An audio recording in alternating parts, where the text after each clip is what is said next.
আছি। আমরা চাই না আর কোনো মুসলমানের উপর হামলা হোক, আর কোনো মুসলমান প্রাণ হারাক।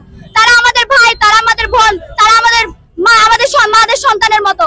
ছোট বাচ্চাকে পর্যন্ত ছাড় দিচ্ছে না, বোমা ফেলছে এবং হত্যা করছে। এই হত্যা আমরা চাই না। আমরা চাই গ্লোবাল ওয়ার্ল্ডে সারা বিশ্বে পৌঁছে যাক, সারা বিশ্বে গাজার ওই লড়াই করুক এবং ইসরায়েলের বিপক্ষে দাঁড়াক।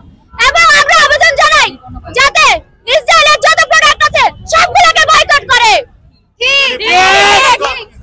বাংলাদেশে ইসরায়েলের কোনো পণ্য, কোনো সংস্থা, কোনো অর্থনৈতিক খাত বাংলাদেশে থাকবে না, আমরা মানব না। এবং ফিলিস্তিনের উপর যে হত্যাকাণ্ড চলেছে তার প্রতিবাদে আমরা বাংলাদেশে যত ইসরায়েলের পণ্য, যত কিছু আছে সবকিছুতে বয়কট করলাম। এবং আমরা চাই আমাদের গাজার উপর এই হামলা বন্ধ হোক। এবং মুসলমান আমরা শুনছি যে ওটা নাকি সৌদি আরব নাকি ওনাদেরকে তেল দিচ্ছে, আর সৌদি আরবটাই নিয়ে আপনি কি বলতে চাচ্ছেন? আমরা চাই প্রত্যেকটা দেশ একজন মুসলমান হয়ে, একজন নাগরিক হয়ে, একজন মানুষ হিসেবে ফিলিস্তিনের পাশে দাঁড়াক, গাজার পাশে দাঁড়াক। আমাদের বাক্য এটাই। সৌদি আরব, কুয়েত, আরব আমিরাত, তুর্কি, আদার যারা মুসলিম কান্ট্রি আছে বাংলাদেশের মতো যে কোটা নাই, মুসলিম কান্ট্রিতে কেন চুপ করে আছে? আপনার মতামতটা কি আসলে এখানে? আমরা চাই না তারা কেন চুপ করে আছে, তবে আমরা চুপ করে থাকবো না। যদি বয়কট না করা হয়, বাংলাদেশে গাজা, ইসরায়েলের যত প্রোডাক্ট আছে, যত সংস্থা আছে, এগুলো যদি বয়কট করা না হয়, আমরা এভাবে কর্মসূচি চালিয়ে যাব আমাদের। এবং এর থেকে কঠোর পরিণতি বাংলাদেশে হবে। আল্লাহু আকবার। আরো অনেক মুসলিম শক্তিশালী দেশগুলো আছে, ওই তুলনায় বাংলাদেশ ততটা শক্তিশালী না। বাংলাদেশ যেখানে বারবার প্রতিবাদ করতেছে, অন্য মুসলিম দেশগুলো কেন চুপ হয়ে আছে? অন্যান্য মুসলিম দেশের কথা আমরা বলতে পারবো না, তবে বাংলাদেশ যেভাবে জেগে উঠেছে, আমরা চাইবো অন্যান্য মুসলিম দেশগুলো জেগে উঠুক। বাংলাদেশ প্রত্যেকটা বার প্রত্যেক অন্যায়ের বিরুদ্ধে দাঁড়াইছে, আমরা এবারও দাঁড়াবো, আমরা প্রতিবার দাঁড়াবো। আমাদের আহ্বান থাকবে প্রত্যেকটা মুসলিম দেশ এভাবে জেগে উঠুক। বাংলাদেশ থেকে এখনো পর্যন্ত সরকার কূটনৈতিকভাবে কোনো প্রকার পদক্ষেপ নেয় নাই কেন? আমার জোর আহ্বান থাকবে ইন্টেরিয়ম গভর্নমেন্টের প্রতি, আপনারা এই বিষয়ে আবারও জোর আহ্বান নেন, আপনারা নির্দিষ্টভাবে চেষ্টা করেন। আমরা চাই আমাদের পক্ষ হয়ে আপনারা ফিলিস্তিনি ভাই বোনদের প্রতি দাঁড়ান। আমার আকুল আবেদন থাকবে প্রফেসর ডক্টর মোহাম্মদ ইউনূসের কাছে, আপনারা আমাদের পক্ষ হয়ে ফিলিস্তিন বা ইসরায়েলের প্রধানমন্ত্রীর সাথে কথা বলেন বা আপনারা বসেন। দেখেন, বাংলাদেশ অন্য মুসলিম কান্ট্রি থেকে এত শক্তিশালী দেশ না।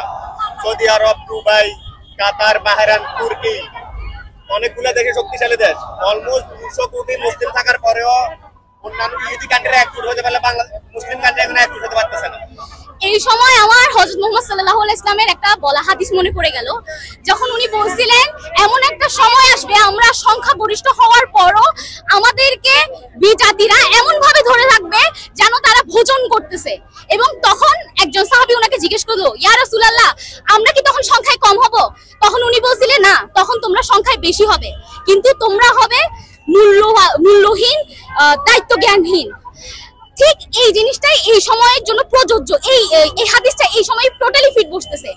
বাংলাদেশ এত শক্ত অবস্থানে না হওয়ার পরও মুসলিম রাষ্ট্র হিসাবে বাংলাদেশের জনগণ সম্পূর্ণ সমর্থন দিচ্ছে ইসরায়েলের ক্ষেত্রে। কিন্তু অন্যান্য এত পাওয়ারফুল আরব রাষ্ট্রগুলো যারা ইসলামিক মুসলিম রাষ্ট্র, তারা নিজেদের কূটনৈতিক অবস্থাকে যুক্তরাষ্ট্রের সাথে শক্ত রাখার জন্য, ভালো রাখার জন্য, নিজেদের স্বার্থ হাসিলের জন্য তারা ফিলিস্তিনের মা বোনদের, ভাইদের, বাচ্চাদের রক্ত বিসর্জন দিতে মনে দ্বিধাবোধ করতেছে না, তাদের সম্পর্কে একটু চিন্তা করতেছে না, কারণ তারা এখানে নিজেদের স্বার্থকে সবচেয়ে বড়ভাবে দেখতেছে। তারা ভুলে গেছে তারা মুসলিম উম্মার জন্য লিডারের কাজ করবে, তাদের দায়িত্ব তারা ভুলে গেছে। তারা এখন আর নবীজি সাল্লাল্লাহু আলাইহি ইসলামের বংশধর নয়, তারা শুধুমাত্র আরব জাতি, যেখানে মক্কা আছে, মদিনা আছে, মুসলিমদের কিছু প্রাণের স্থান আছে, যারা যেসব স্থানকে আমরা প্রচন্ড ভালোবাসি। তাদের ওই আরবদের নবীজি সাল্লাল্লাহু আলাইহি ইসলামের সময়কার স্পিরিট নাই, তারা এখন আর আগের মতো নাই। তারা শুধুমাত্র পশ্চিমাদের তাদের চাকামি করে, তারা শুধুমাত্র পশ্চিমা ভালোবাসে এবং নিজেদের স্বার্থ হাসিল করতে চায়। এই আন্দোলনটা দেখেছিলেন, মূল কথা যে একটাই প্রশ্ন আসে, পশ্চিমা বিশ্ব, যে বিশেষ করে পশ্চিমা বিশ্ব যদি আমাদের আরব কান্ট্রিগুলা তেল দিয়ে বন্ধ করে দেয়, তাহলে কখনোই তারা ফিলিস্তিনি ভাই বোনদের উপর এতটা হামলা করতে পারবে না। কারণ আপনি দেখেন, পেট্রোল এমন একটা জিনিস যে পেট্রোলে দুনিয়া চলে, আর এই পেট্রোল যদি পশ্চিমাদেরকে দিয়ে বন্ধ করে দেয় ইসলামিক রাষ্ট্রগুলো, তাহলে অবশ্যই ফিলিস্তিনি স্বাধীনতা খুব বেশি সময় লাগবে না, স্বাধীন হবে এবং খুব বেশি ইসরায়েলি ইহুদি কখনো থাকবে না। কারণ হাদিসে এসেছিল, ইহুদিরা যদি পাথরের পিছনে লুকিয়ে থাকে, পাথর কথা বলবে যে আমার পিছনে ইহুদি, তাদেরকে হত্যা করো। খুব সময় চলে এসেছে, ইসরায়েল আর বিশ্ব থাকবে না, ইসরায়েল এই পৃথিবী থেকে মুছে যাবে।